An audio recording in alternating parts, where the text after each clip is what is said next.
Hello my esteemed viewers from all over the world. Hope you guys are doing good. It's your boy Benkei, bringing you more exciting and interesting true events from around the world. If you love the strange and dark stories, this is the right channel for you. This is the true story of Floyd Collins, a cave explorer and miner who was trapped in a sand cave for days. But before we get into today's story, if you like what you see and want me to bring you more stories like this, please don't forget to like, share and subscribe to my YouTube channel with @Benkei007. Please sit back, relax and enjoy the story. Floyd Collins was a cave explorer and miner from Kentucky who became trapped in Sand Cave while exploring it in 1925. Floyd Collins was unmarried and did not have any children. He lived with his family near Sand Cave in Kentucky, where they ran a tourist attraction called Crystal Cave. Collins was an experienced cave explorer and miner, and he spent much of his time exploring and mapping the caves in the area. He was known for his expertise in cave exploration and was well respected in the local caving community. Floyd Collins was exploring a sand cave, located in the hills of Kentucky, in January 1925.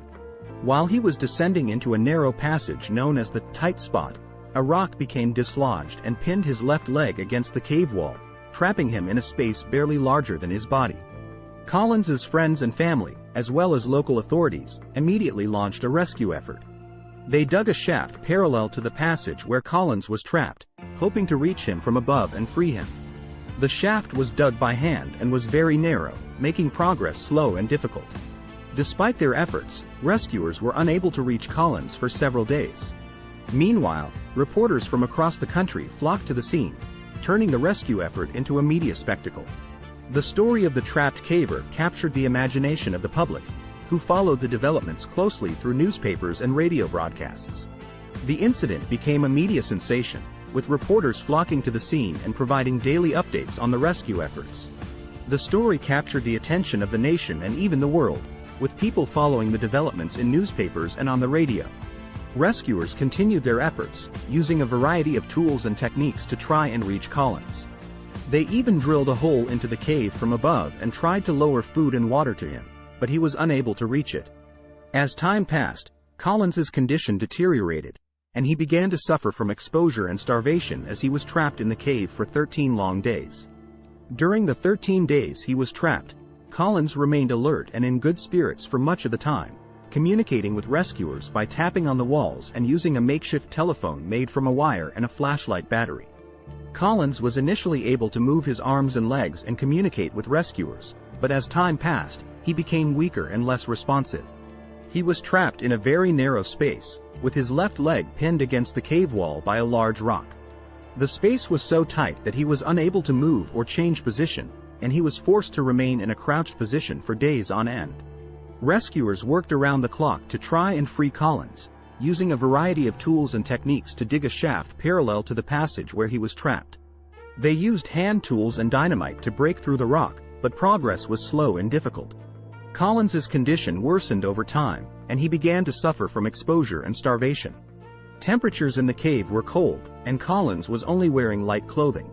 Rescuers tried to lower blankets and coats to him to keep him warm, but they were unable to reach him. They also tried to lower food and water to him, but he was too weak to reach it. As time passed, Collins became delirious and was no longer able to communicate with rescuers. Despite their best efforts, they were unable to free him in time, and he eventually succumbed to his injuries and passed away. After 13 days of being trapped, Collins died. His body was left in the cave, as attempts to retrieve it were deemed too dangerous. A concrete wall was built to seal off the cave, and a memorial was later erected in Collins's honor. The incident had a profound impact on the public, and it led to increased safety regulations for cave exploration.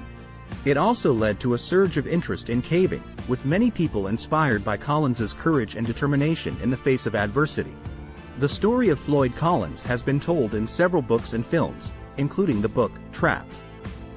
The Story of Floyd Collins, by Robert K. Murray and Roger W. Brucker, and the film, The Death of Floyd Collins, directed by Lloyd Bacon. That's it for today guys. I hope you enjoyed the story. I will be bringing you interesting stories from around the world once every day. Please don't forget to follow me on Facebook with Majoe Benkei, like and share and also do subscribe to my YouTube channel at Benkei007. Thank you and see you next time. Bye for now.